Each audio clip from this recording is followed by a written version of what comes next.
오늘은 민족 고유 명절인 설날입니다. 여러분들은 떡국은 한 그릇씩 잘 끓여 드시고 오셨는지요? 이 명절날에도 하나님 앞에 예배드리는 귀하고 복된 자리에 달려오신 여러분들을 진심으로 환영합니다. 올 한 해도 하나님께서 여러분들의 생각과 마음과 삶의 현장을 지켜주시고 하나님께서 여러분들의 마음 가운데 두신 소원을 이루시려고 바른 길로, 진리의 길로, 생명의 길로, 승리하는 길로 이끄시고 인도해 주실 줄 믿습니다. 우리 한번 이렇게 인사하겠습니다. 참 잘 오셨습니다. 옆 사람에게 참 잘 오셨습니다. 은혜 받읍시다. 축복 받읍시다. 할렐루야. 오늘 본문 말씀의 배경은 이렇습니다. 예수님께서 어둠의 세상 가운데 참 빛으로 오셨습니다. 그러나 어둠에 있는 자들은 빛으로 오신 예수님을 몰랐습니다. 왜냐하면 빛으로 오신 예수님께서 자기 자신을 드러내지 아니하셨기 때문입니다. 그래서 하나님은 세례 요한을 통하여 빛으로 오신 예수님을 드러나게 하셨습니다. 그것은 유대 광야에서 세례 베풀어 오신 예수님을 향하여 이는 하나님의 아들이요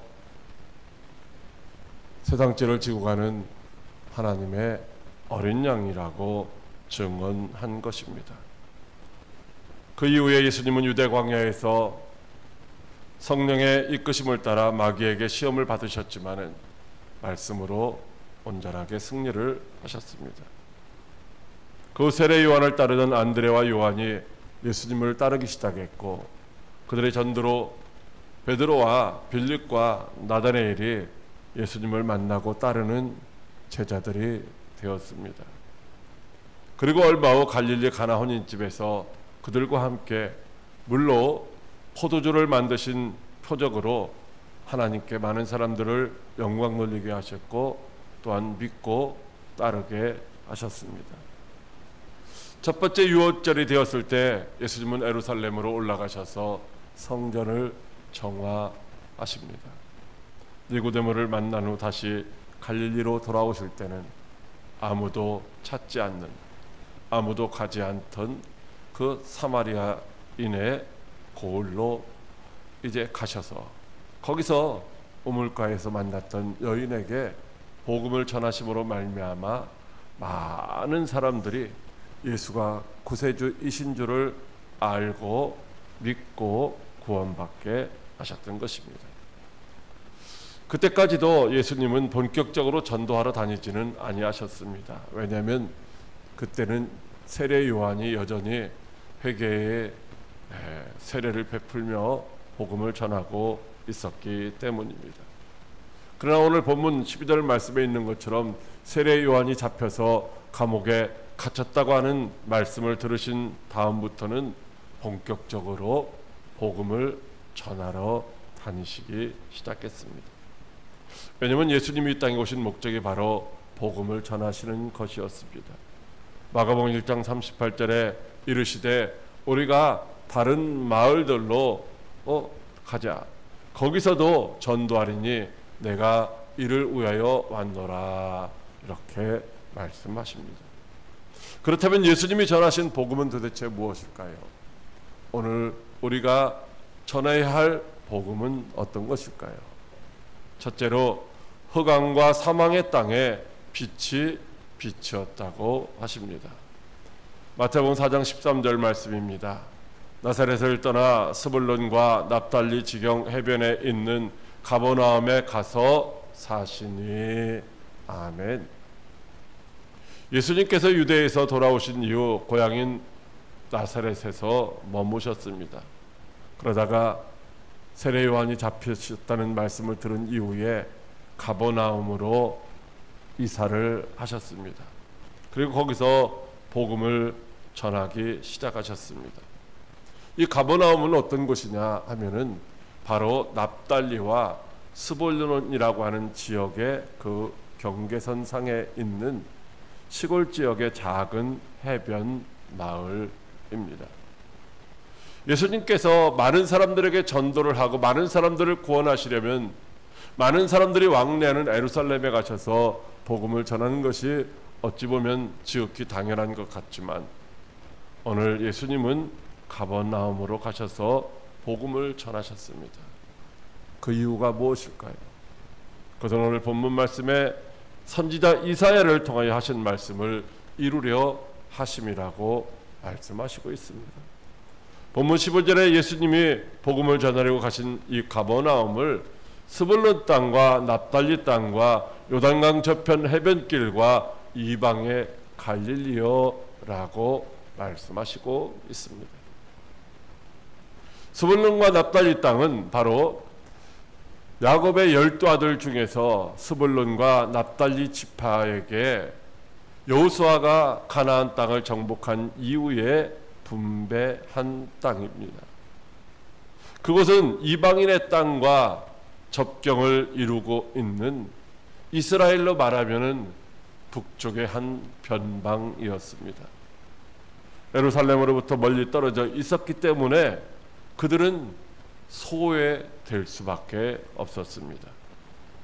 솔로몬 왕 시대에는 성전과 왕궁을 건축하기 위하여 이제 필요한 재료를 공급받은 대가로 시돈의 왕인 히람에게 그곳에 있는 20개의 성읍들을 내어주기도 하였습니다.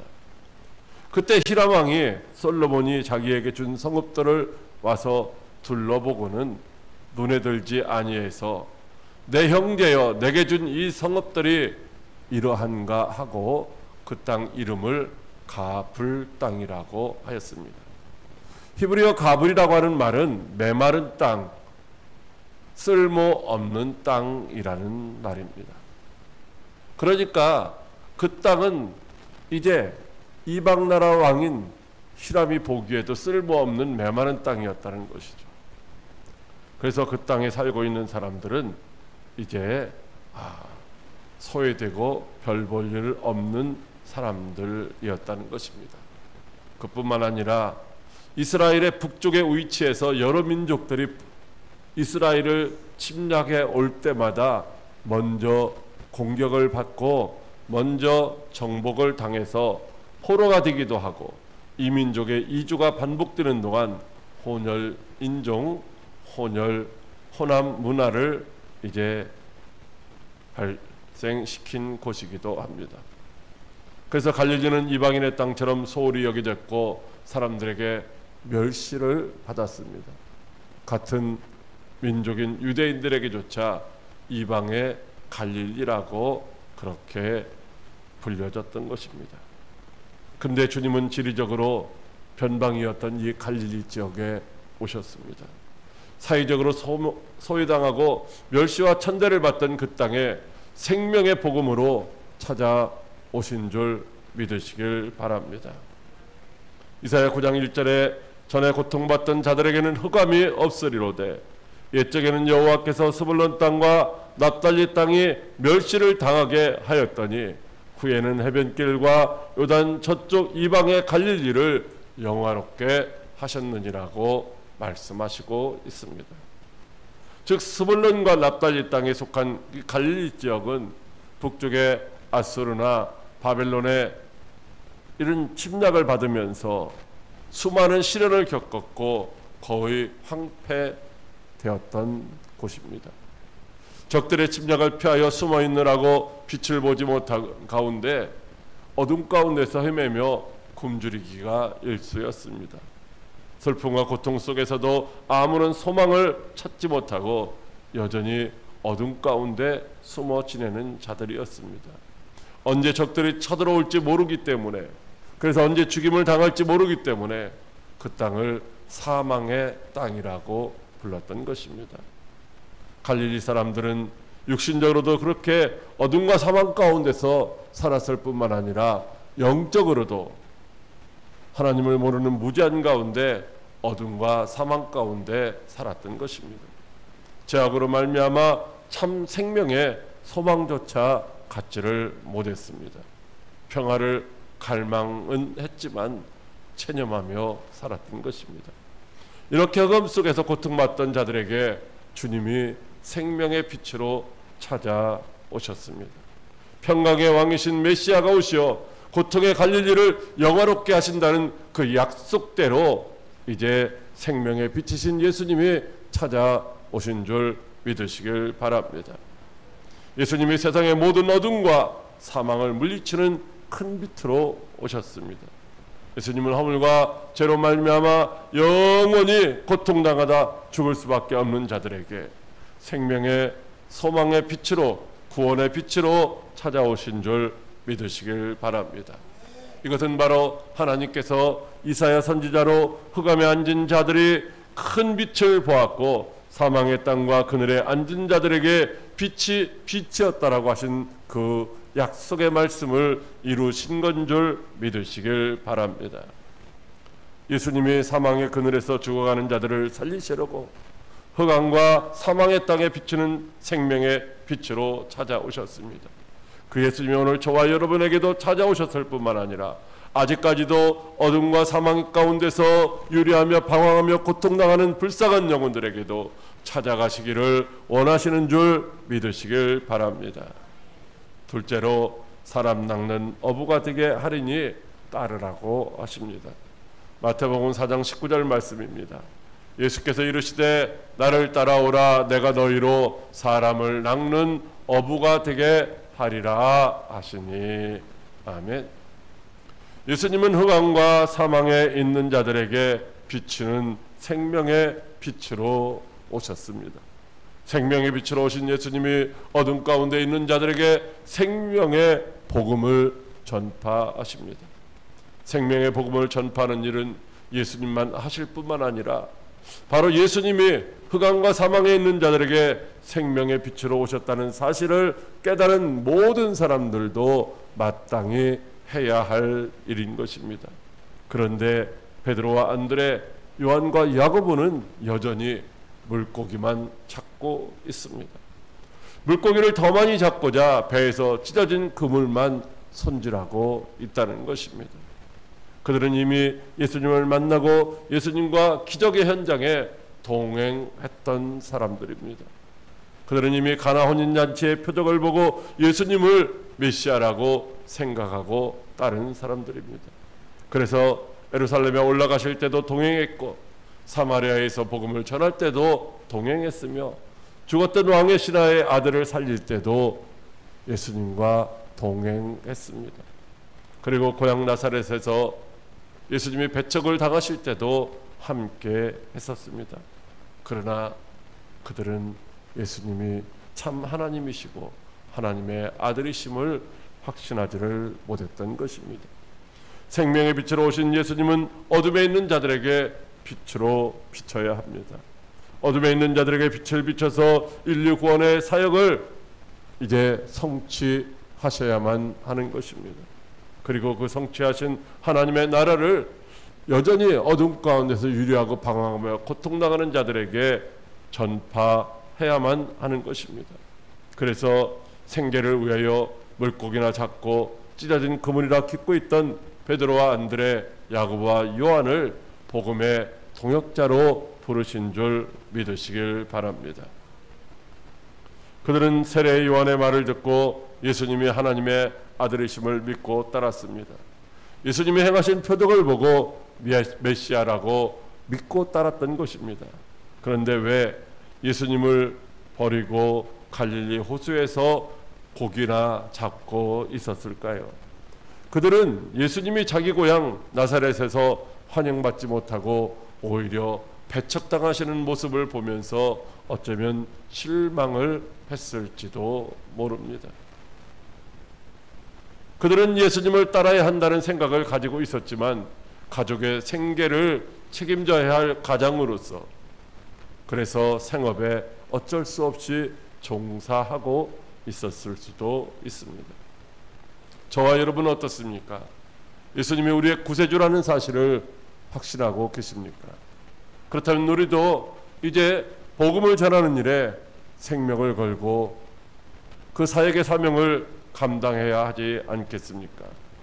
그런데도 여전히 우리가 복음을 전하는 일에 앞장서지 못하고 머뭇거리고 있는 이유는 무엇일까요? 오늘 예수님은 세례 요한이 감옥에 갇혀서 더는 복음을 전할 수 없게 되자 제자들에게 생명의 복음을 전하게 하시려고 내가 너희를 사람을 낚는 어부가 되게 하리니 나를 따라오라고 말씀을 하셨습니다. 예수님은 그들에게 사람을 낚는 어부가 되게 하시겠다며 따라오라고 말씀하시고 있습니다. 나만 따라오면, 내가 시키는 대로만 하면은 이제 사람을 낚는 어부가 될 것이라고 말씀을 하시고 있는 것입니다. 이제는 너희 자신의 생계를 위하여 일하는 자가 아니라 흑암과 사망의 그늘에서 고통당하는 그 영혼들을 구원하기 위하여 생명의 복음을 전하는 전도자가 되어야 한다고 말씀하시고 있는 것입니다. 예수님은 그들에게 부자가 되게 해주시겠다고 하신 것도 아닙니다. 예수님은 그들의 인생에서 성공시켜주며 출세시켜 주시겠다고 약속하신 것도 아닙니다. 그들이 지금까지 걱정하고 염려하던 생계의 문제를 해결해 주시겠다고 말씀하신 것도 아닙니다. 다만 사람을 낚는 어부가 되게 하시겠다고 말씀하셨습니다. 그런데 베드로와 안드레는 곧 그물을 버려두고 예수님을 따랐습니다. 야고보와 요한도 아버지와 함께 배를 버려두고 예수님을 따라갔습니다. 고민하지 않았습니다. 주저하지 않았습니다. 계산하지도 않았습니다. 곧장 모든 것을 버려두고 예수님을 따라갔습니다. 예수님의 말씀만 듣고 따라 나선 것입니다. 사랑하는 광역교회 성도 여러분, 무엇이 이들로 모든 것을 버려두고 예수님을 따라갈 수 있게 하였을까요? 예수님이 사람을 낚는 어부가 되게 하시겠다는 그 말씀을 믿었기 때문일까요? 그렇지 않을 수 있습니다. 생명의 빛으로 오신 예수님을 그들이 진실로 만났기 때문입니다. 나사렛 목수이신 예수님을 만난 것이 아니라 메시아로 오신 예수님을 그들이 경험했기 때문입니다. 예수님이 이스라엘을 구원하실 메시아라고 하는 그런 확신이 섰기 때문에 모든 일을 하다 중단하고 모든 것들을 버려두고 예수님을 전적으로 따른 줄 믿으시길 바랍니다. 예수님은 오늘도 저와 여러분을 향하여 사람을 낚는 어부가 되게 하리니 나를 따르라고 말씀하시고 있습니다. 성령을 부어주시고 권능도 주시며 나를 따라오면 반드시 사람 낚는 어부가 되게 하신다고 하십니다. 그런데 왜 우리는 모든 것을 버려두고 예수님을 따라가지 못하고 있을까요? 생명의 빛으로 오신 예수님을 온전히 만나지 못했기 때문은 아니겠습니까? 어쩌면 예수님을 내 삶을 책임져 주시는 구세주로 그렇게 믿지 못하기 때문은 아니겠습니까? 예수님만이 저와 여러분의 생명의 구원자요 참 주인 되심을 믿으시길 바랍니다. 예수님만이 저와 여러분의 모든 삶을 책임져 주시는 분이심을 믿으시길 바랍니다. 그래야 우리를 사람 낚는 어부가 되게 하시겠다고 하시는 그 말씀만을 의지하고 모든 것을 버려두고 예수님 따라 이제 믿음의 길로 달려가는 저와 여러분들이 다 되시기를 주님의 이름으로 축복합니다. 셋째로 천국 복음을 전하면 그대로 이루어진다고 하십니다. 마태복음 4장 23절 말씀입니다. 예수께서 온 갈릴리에 두루다니사 그들의 회당에서 가르치시며 천국 복음을 전파하시며 백성 중에 모든 병과 모든 약한 것을 고치시니. 아멘. 빛으로 오신 예수님이 흑암에 있는 자들에게 빛은 바로 천국 복음입니다.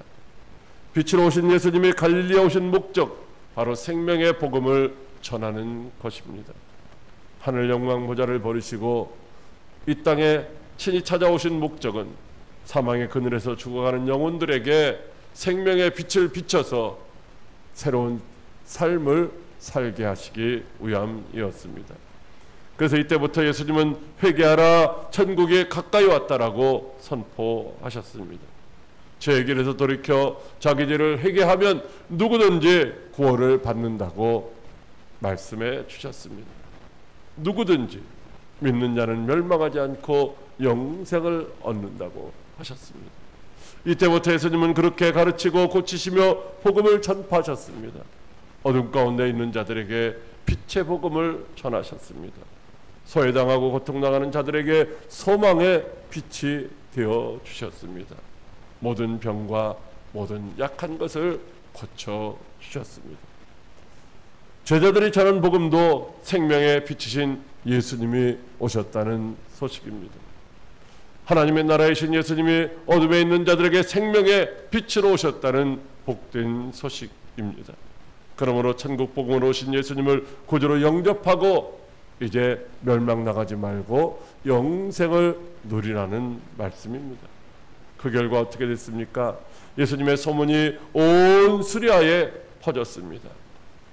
온 수리아라고 하는 말은 그 지역 일대를 다 가리키는 것인데 이스라엘을 포함해서 이쪽에 아람 나라라든지 아수르라든지 이런 모든 다른 지역의 나라까지도 다 퍼져 나갔다는 것이죠.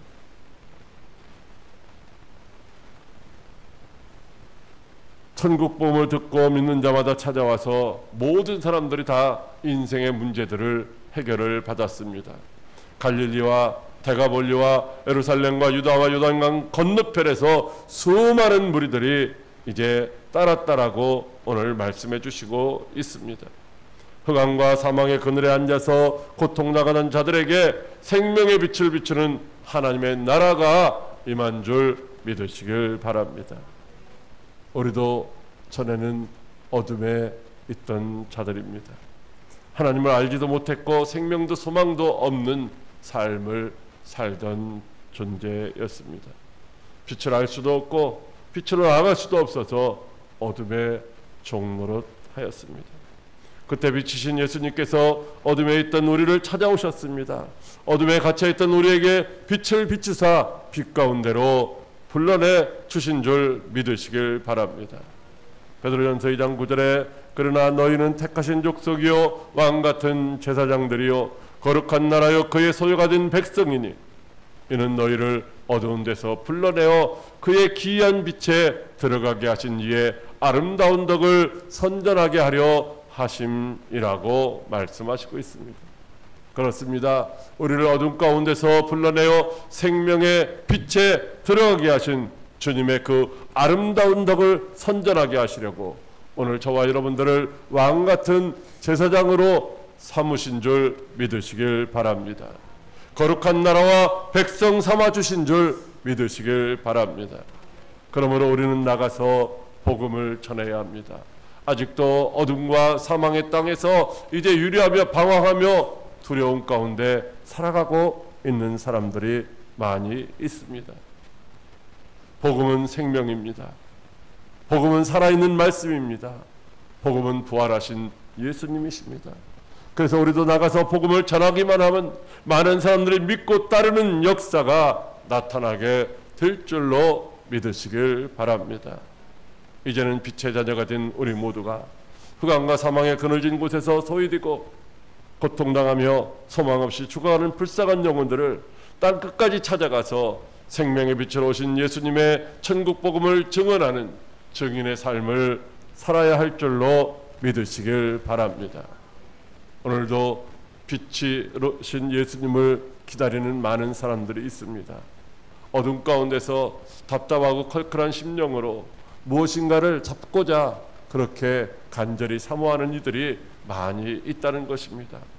빛이 다가가서 이제 빛을 비치면은 그들이 어둠 가운데서 빛으로 나오게 될 것이고 죽음 가운데서 생명을 얻게 되는 놀라운 역사가 저와 여러분을 통해서 나타나게 될 줄로 믿으시길 바랍니다.